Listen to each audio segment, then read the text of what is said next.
देश दुनिया की रखी खबर, हर रोज हर शाम कानों कान सुनते रहें द लेंस पॉडकास्ट। रहिए अपडेट लेंस के साथ। नमस्कार, आज तारीख है 20 मार्च दिन शुक्रवार। मैं हूं अरुण पांडे। आप सुन रहे हैं द लेंस का न्यूज पॉडकास्ट राउंड अप, जहां होंगी खबरें देश दुनिया की और आखिर में होती है खबर खास। मध्य पूर्व में जारी तनाव और जंग के बीच भारतीय रुपया आज इतिहास के सबसे निचले स्तर पर पहुंच गया। यह पहली बार है जब 93.86 रुपए प्रति डॉलर तक गिरा। इसकी मुख्य वजह कच्चे तेल की कीमतों में तेज उछाल। ब्रेंट क्रूड अब $100 प्रति बैरल के पार चला गया है और कुछ समय पहले यह 108 से 113 डॉलर तक पहुंच चुका था। भारत जैसे बड़े तेल आयातक देश पर इसका सीधा असर पड़ रहा है। इससे महंगाई का दबाव बढ़ रहा है, क्योंकि हर $10 की बढ़ोतरी से इन्फ्लेशन करीब 0.5% तक बढ़ सकता है। गोल्डमैन सैक्स ने चेतावनी दी है कि अगर अमेरिका, इजराइल और ईरान के बीच संघर्ष और बढ़ा तो रुपया अगले एक साल में 95 रुपए प्रति डॉलर तक गिर सकता है। इससे रिजर्व बैंक ऑफ इंडिया पर भी दबाव बढ़ेगा। तेल आयात ज्यादा होने से करंट अकाउंट घाटा और महंगाई दोनों प्रभावित होंगे। वहीं देश में आज से प्रीमियम पेट्रोल महंगा हो गया है। प्रीमियम पेट्रोल में ₹2.35 की बढ़ोतरी दर्ज की गई है। दिल्ली में प्रीमियम पेट्रोल अब करीब 112 रुपए तक पहुंच गया। मुंबई में 120 रुपए के पार और भोपाल में 117 रुपए।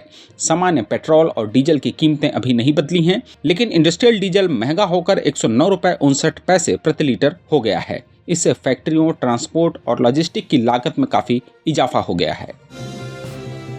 इस बीच पड़ोसी देश श्रीलंका ने साहसिक कदम उठाते हुए अमेरिका के 2 लड़ाकू विमानों को अपने यहां उतरने की इजाजत नहीं दी। राष्ट्रपति अनुरा कुमारा दिसानायके ने आज संसद में यह बात साफ की। उन्होंने कहा कि मार्च के पहले हफ्ते में 4 और 8 तारीख को जिबूती से आए ये 2 अमेरिकी विमान मट्टाल एयरपोर्ट पर लैंड करने की परमिशन मांग रहे थे। ये विमान 8 एंटीशिप मिसाइलों से लैस थे, लेकिन श्रीलंका ने दोनों बार नहीं कह दिया। राष्ट्रपति ने कहा कि वह किसी के दबाव में नहीं झुकेंगे। मध्य पूर्व में चल रहे युद्ध की वजह से चुनौतियां बहुत हैं, लेकिन श्रीलंका अपनी तटस्थ नीति पर डटा रहेगा। उन्होंने यह भी बताया कि उसी समय ईरान के 3 जहाज़ों ने भी श्रीलंका आने की मांग की थी, लेकिन उन्होंने उन्हें भी मना कर दिया। दोनों तरफ से अनुरोध ठुकराकर श्रीलंका ने साबित किया है कि वह किसी पक्ष का साथ नहीं देगा। उधर छत्तीसगढ़ में एक के बाद एक अफीम की अवैध खेती का मामला सामने आ रहा है। अब ताजा मामला रायगढ़ जिले के तमनार ब्लॉक के अमाघाट गांव में सामने आया है, जहां स्थानीय लोगों की सूचना पर पुलिस ने छापा मारा और करीब 1.5 एकड़ जमीन पर अफीम की फसल को नष्ट किया। जांच में पता चला कि यह खेती झारखंड के एक व्यक्ति के इशारे पर हो रही थी।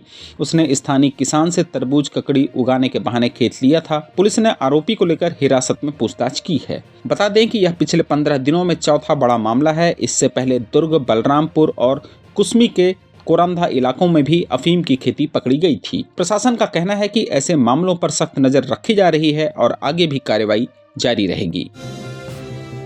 उधर पश्चिम बंगाल में तृणमूल कांग्रेस ने विधानसभा चुनाव की तुरंत घोषणा के बाद आईएएस और आईपीएस अधिकारियों के तबादले के निर्वाचन आयोग के फैसले को चुनौती दी है। इस मामले में पार्टी ने कोलकाता हाई कोर्ट में याचिका दाखिल की है। पार्टी नेता और वकील कल्याण बनर्जी ने मुख्य निर्वाचन आयुक्त को भी इस मामले में पक्षकार बनाया है और जल्द सुनवाई की मांग की है। संभावना है कि इस पर अगले सप्ताह की शुरुआत में सुनवाई हो सकती है। याचिका में कहा गया है कि तबादले से पहले राज्य सरकार से सलाह नहीं ली गई। गौरतलब है कि बंगाल की 294 सीटों के लिए 2 चरणों में मतदान होना है। पहला चरण 23 अप्रैल से और दूसरा 29 अप्रैल को। मतगणना 4 मई को होगी। साल 2020 के दिल्ली में हुए दंगे मामले में आरोपी शर्जिल इमाम को आज 10 दिन की अंतरिम जमानत पर जेल से रिहा कर दिया गया। अदालत ने 9 मार्च को यह राहत दी थी ताकि वे अपने भाई की शादी में शामिल हो सकें और अपनी बीमार मां की देखभाल कर सकें। शर्जिल इमाम को जनवरी 2020 में भड़काऊ भाषण देने के आरोप में गिरफ्तार किया गया था। बाद में उन पर दंगों की साजिश रचने का मामला यूएपीए के तहत दर्ज किया गया। इससे पहले उनकी जमानत याचिकाएं उच्च अदालतों से खारिज हो चुकी हैं। गौरतलब है कि 2020 के दिल्ली दंगों में कई लोगों की जान गई थी और सैकड़ों लोग घायल हुए थे। और अब आखिर में जरा हटके में बात युवाओं के सामने नौकरी की चुनौती की।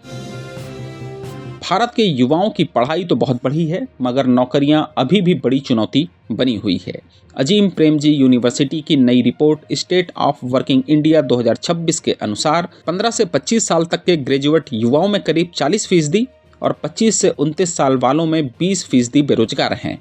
हैरानी की बात यह है कि पिछले 40 साल से यह समस्या वैसी ही बनी हुई है। देश में 15 से 29 साल के बीच 36 करोड़ से ज़्यादा युवा हैं, यानी पूरी कामकाजी आबादी 1/3 है। इसमें से 26 करोड़ से ज़्यादा नौकरी की तलाश में हैं। यह देश का डेमोग्राफिक डिविडेंड है, अर्थव्यवस्था को तेजी से बढ़ाने का सुनहरा मौका। लेकिन रिपोर्ट यह चेतावनी देती है कि 2030 के बाद काम करने वाली उम्र की आबादी घटेगी। अगर कुछ सालों में अच्छी नौकरियां नहीं बढ़ी तो यह मौका हाथ से फिसल जाएगा। पिछले 4 दशकों में हाई स्कूल और कॉलेजों में दाखिले बहुत बढ़े हैं। लड़के लड़कियों का अंतर कम हुआ है। गरीब परिवारों से भी ज्यादा अब बच्चे उच्च शिक्षा ले रहे हैं। युवा ज्यादा पढ़े लिखे, मोबाइल और इंटरनेट से जुड़े हैं। वे खेती छोड़कर फैक्ट्री और सर्विस सेक्टर की ओर जा रहे हैं। फिर यह समस्या क्यों है? शिक्षा और नौकरी के बीच का रास्ता टूटा हुआ है। महंगाई और आर्थिक दबाव से कई युवा पढ़ाई बीच में छोड़ देते हैं।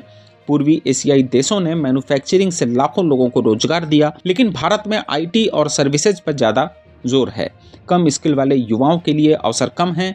एआई जैसे नए बदलाव शुरुआती नौकरियों को और मुश्किल बना सकते हैं। तो आज के लिए बस इतना ही। कल होगी फिर मुलाकात नई खबरों के साथ। खबरों को विस्तार से पढ़ने के लिए विजिट करिए हमारी वेबसाइट thelens.in। यूट्यूब के अलावा हमारे पेज को एक्स, फेसबुक और इंस्टाग्राम पर भी फॉलो करें। शुक्रिया। देश दुनिया की रखी खबर हर रोज हर शाम कानो कान सुनते रहें द लेंस पॉडकास्ट। रही अपडेट लेंस के साथ।